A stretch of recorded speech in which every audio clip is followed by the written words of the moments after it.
guys, this is Sarah Root here at Shawnee Mission North High School, and today I am doing the professional development on why we must all become digital citizens. And I laugh because I think we all know why we must become digital citizens, because we all just experienced the longest spring break of our lives. Well, actually, just kidding. Our students experienced the longest spring break of their lives while the rest of us were dying as we were being forced into the digital age, whether we were ready or not, and in a way that we had never expected.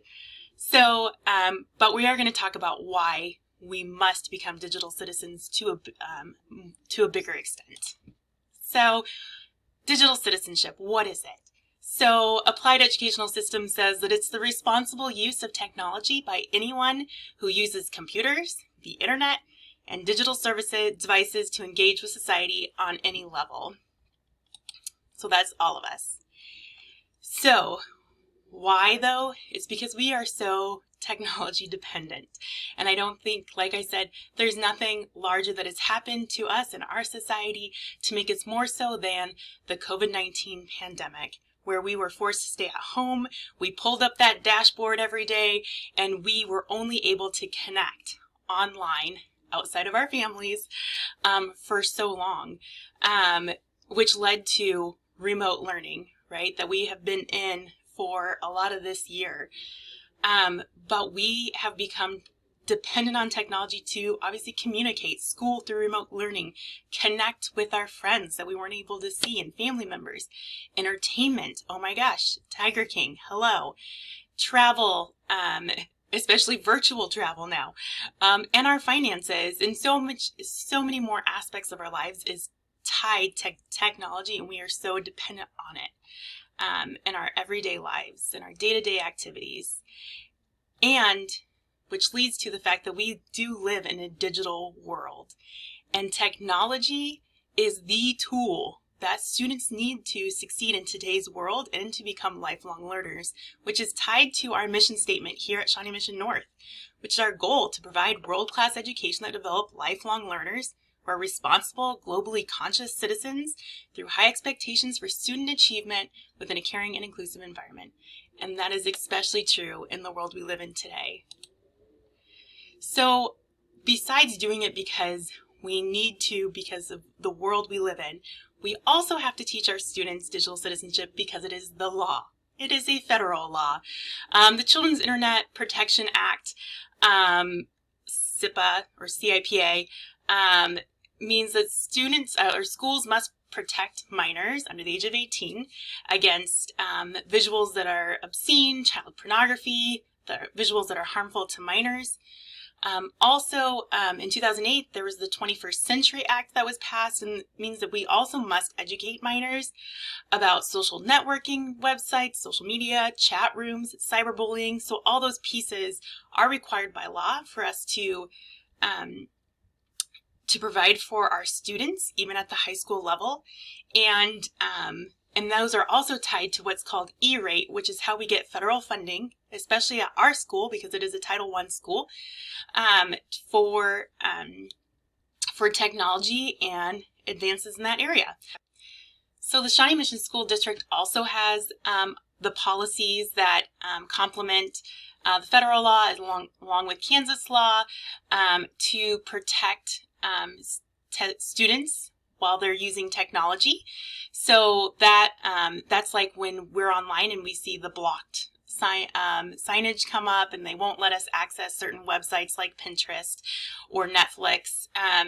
It's in order to follow these guidelines here, which is making sure that student or minors have limited access or no access to inappropriate matter, making sure that the safety and security of minors through mail, chat rooms, electronic communication, unauthorized access, also called hacking, so that they cannot be involved in those activities, unauthorized disclosure, use, or they're making sure that their personal information does not get published in any way, especially online, and then also measures designed to restrict minors' access to materials that may be harmful to them.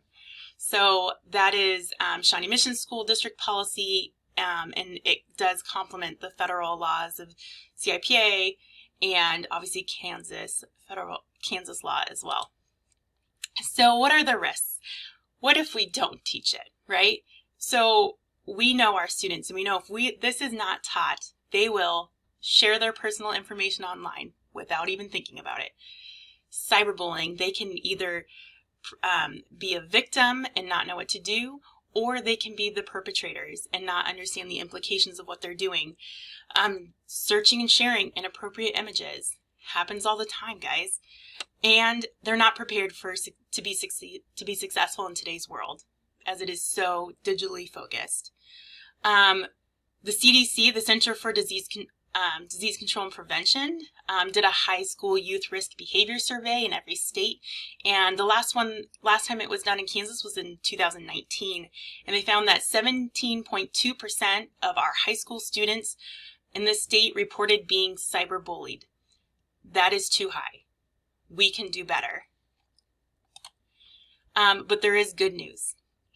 So digital citizenship is teachable. We can do this. We can provide this for our students. Our students need to know this knowledge, skills, resources within the digital world. And we can do that first through modeling appropriate online behavior, making sure that we also that we hold ourselves to a high standard, that we can show them how to do that. And then also teaching digital citizenship in our various curriculum with intent that is ongoing and consistent. So this idea of accessing the internet, right? Forever it's been about shows like disparities, right? And social economic status and various barriers that get in the way of access. And what we have found more recently, that it's no longer about access, because I think what we definitely have discovered through the pandemic was that our students now have access. They have their devices. They have access to the internet. And if they didn't have access, we provided it, right? So now everyone has access to technology. But now it's what they do with technology. So many of our students are just consumers. They just consume it, and they do nothing with it. What we need to do is make them creators, right? Because if we make them creators, we are now preparing them for college and career readiness. And that is our Shawnee Mission School District mission for our students, is that each student will have a personalized learning plan that prepares them for college and careers with the interpersonal skills they need for life success, and how much that is truly connected to digital citizenship, right, guys? So part of this, part of the curriculum for digital citizenship, right, has a lot of components, right? But I think that when we think about our content, we're thinking about how do we put this in, right? How do we integrate it into what we do, right? So a lot of times we have asked our CTE courses and our computer classes to kind of cover this area, but I think we can really integrate this into all that we do. So here's just some of these main topics, and I want you to start thinking about what it is that you can do to put this in your science class, your math classes, your English classes, your electives. How do we do this in art? So as we kind of go through this, I want you to be thinking about how are you going to use this? So we have internet safety, right? Which is knowing how to distinguish between inappropriate contact and positive connections, right? Online. Privacy and security. How do we share our personal information and making sure it stays secure? Relationships and communication, using skills to increase our positive online interactions, our own skills, right? Self-image and identity, identifying the benefits and risks of your online versus offline identity. And I can't believe, I think about where it's come and the fact that we actually have an online versus offline identity, guys.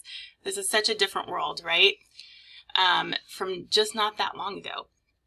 Cyberbullying, learn what to do, whether you are the perpetrator or the victim, what to do in those situations. creative credit and copyright. We are living in a copy and paste culture, and I know that in the English department we're seeing this a lot, this copy and paste culture. So this is where we're focusing on copyright and fair use and making sure that credit is given when it is due, when it is not ours. Digital footprint and reputation. The digital world is permanent and has lasting effects.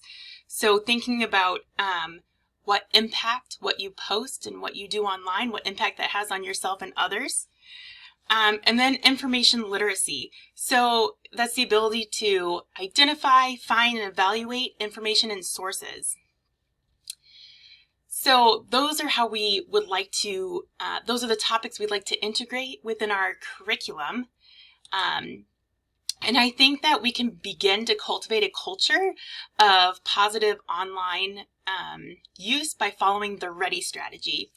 So READY makes it a little bit easier for us to remember, not understand, but remember. So those are, R is for remind. So reminding our students to be mindful about sharing their information and opinion and the impact that has. E is for encouraging them to take a break from technology, and that's for us as well, guys.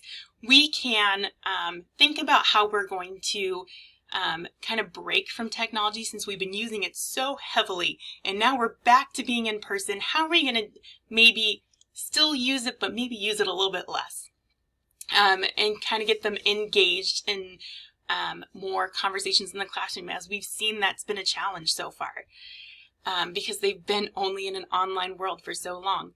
Accountability. A is for accountability, knowing how to use the internet properly and safely. D, demonstrate a culture of positive online use. We can show that, right? That's our modeling. And then Y is for yes. Yes to digital tools. And we would love for them to use digital tools, but this is how to model how to use them responsibly, like YouTube and TikTok and Twitter, and how to use all those in a positive way. So here's the resources, guys, and here's the information that I was pulling from. So the curriculum here it's vast, like I said, right? There's many different digital curriculums out there, but ultimately those areas I covered kind of covers them all, right? And one of the Ribble here in 2020 put them into categories, and I liked those as well, where the 3 categories are respecting, educating, and protecting. And so if you think about that as well, in terms of if you put digital citizenship into those categories, but through those, right, students can become digital citizens, and they're prepared to both create and consume in the digital world we live in. Then there's the federal laws, which we covered, which I covered a little bit earlier, but we have the Children's Internet Protection Act, and also there was the 2008 21st Century Act, but there's also the Children's Online Privacy Protection Act, COPPA, that also prevents companies from getting information from students under 13.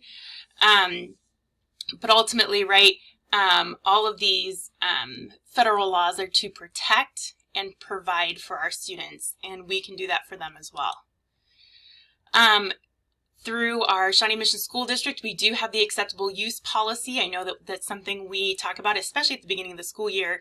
Us as staff, we all sign the acceptable use policy, so do our students and our parents, and that is to keep everyone safe and within the certain guidelines we need to follow, right, so that our students and ourselves are safe. And then why are we teaching it, right? And that was the whole point of this whole thing, is why would we do this, right? And I think that that has been covered fairly well, but we need this so that our students can prepare to go to college, to enter their careers, and become lifelong learners in the 21st century, right? This is so ingrained in so much of what we do, and I think that this last year has proven that to us. And if we don't have the curriculum to do that, to target these issues, then students are just not going to be prepared. And we're doing them a disservice and not preparing them for life after high school. So this is my standard correlation to NELP Standard 2, Component 2.1, which is specific there to digital citizenship.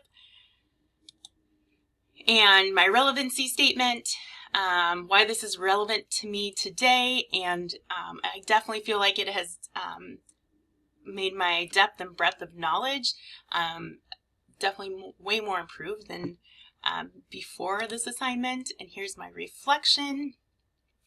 I'm looking forward to using this as a future school leader. And these are my references for all of the sources that I used. Thank you so much, you guys. Let me know if you have any questions or concerns. It was great to see you. Well, not really see you. It was great to present to you. I'll see you guys around. Thanks. Bye.